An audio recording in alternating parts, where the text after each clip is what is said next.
майка ми читаха и катаха "Кога не сон ще". С тези думи в 9 век чернолизец Храбър започва своето писание "Описменех" за буквите. Ще ви прочета отказ от него на съвременен български език.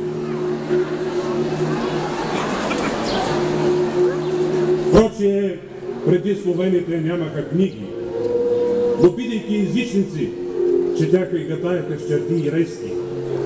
Когато се кръстиха, бяха принудени с римски и гръцки букви да пишат словенската реч без устроение.